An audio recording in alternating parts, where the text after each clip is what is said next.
Is that great idea locked up in your head and it needs to come out and potentially it needs to go from a hobby to an actual business? Or perhaps you've got a business, but it's sluggishly like kind of crawling along.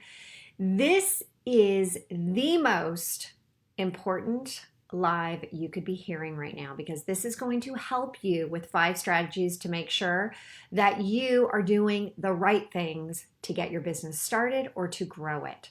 And this is something that most people miss.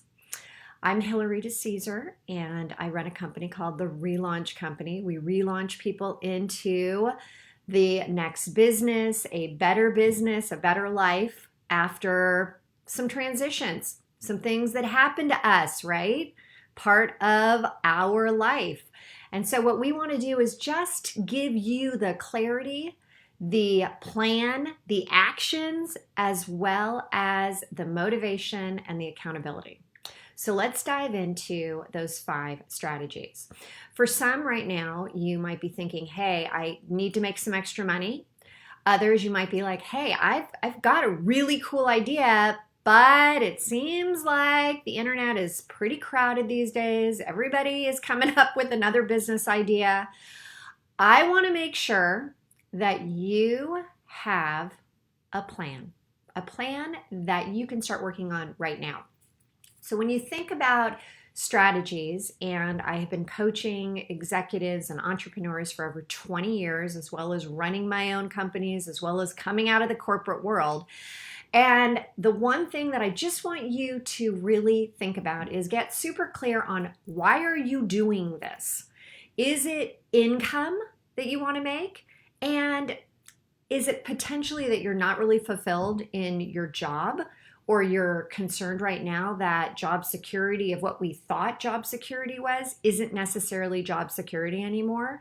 And maybe you're not fulfilled in what you're doing, right? You've reached this point in your life, maybe you've got the kids, they're going off to college, and you're like, God, I'm not that happy with where I am right now. I really want to give something that I'm passionate about a try.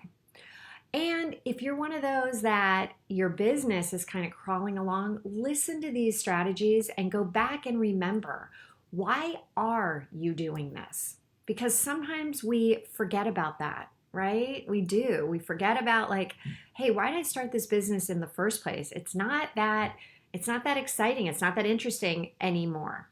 And it's a lot of work. So we want to make sure that we're doing everything right. Step number 2. What are your expectations and vision of what you ultimately want with this new business? Do you want it to be part-time? Do you want it to be full-time? What hours do you actually want to work in and on the business? And we're going to get to that later in the week, the definition of in and on.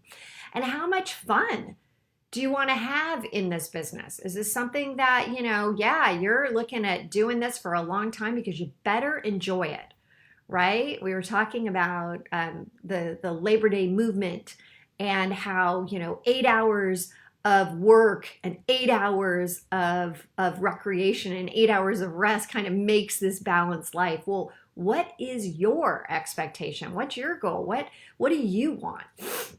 What about your family? What do they want? Is this something that they're going to support? There's a lot of people out there that, are gung-ho in starting a business, and then they realize, my gosh, it's taking me away from my family, and my family is not happy with that. So I want you to really be asking yourself. And this is something that I have helped people sell their companies, numerous companies, merge their companies.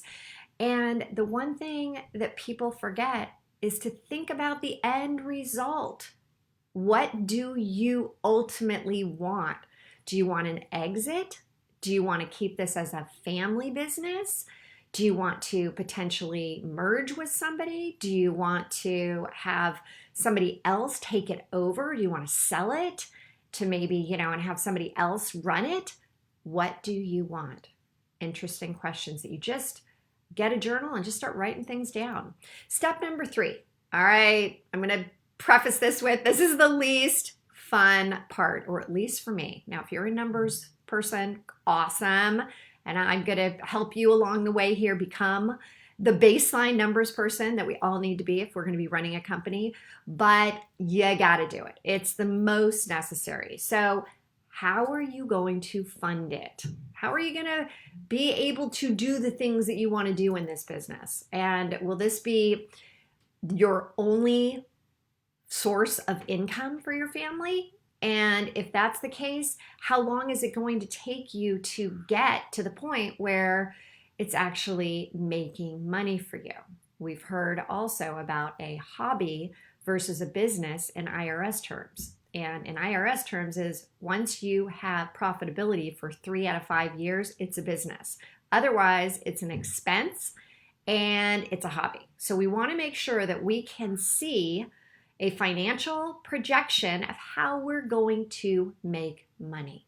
All right. Step 4, what business strategy will it take for success? How will you position yourself? How are you going to position growth in the future? What will be your ascension model? Are you going to have one product? Are you going to have multiple products? And I know for some it's like, whoa, I can't even think about this initial first product, but you got to be thinking about the bigger vision, right? You got to be thinking about the future, because if you're saying, hey, I ultimately want to stop my corporate job, go full-time with this, we needed to make enough money for you. And so you really have to get clear on what is your competitive advantage? What are your marketing tactics? What are you going to do out there, both short and long term? Now, we're not going to cover the competition and if the space is too crowded, which I have a lot to say on that as well, which we'll talk about in a different one, a different live. But right now we're going to stick with just the 5 strategies, because the last strategy is the most critical when you are done with the other 4. And that is create a 90-day plan. And what is a 90-day plan? Everyone has a different thought.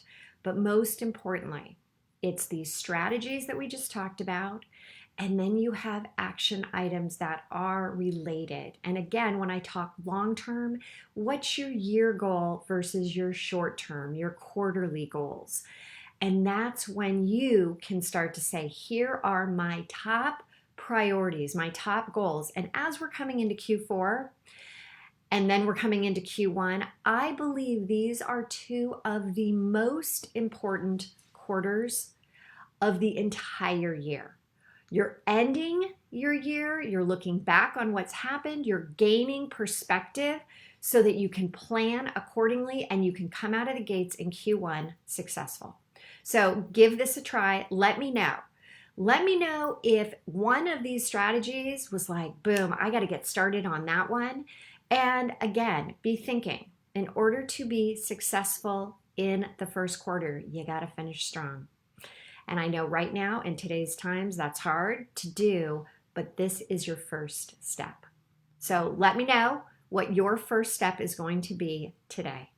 Leave a message below, and I look forward to seeing you back in this Facebook group, in our Facebook group where we go live and give you strategies to help you in your business and your life. All right, let's relaunch you now. See you tomorrow.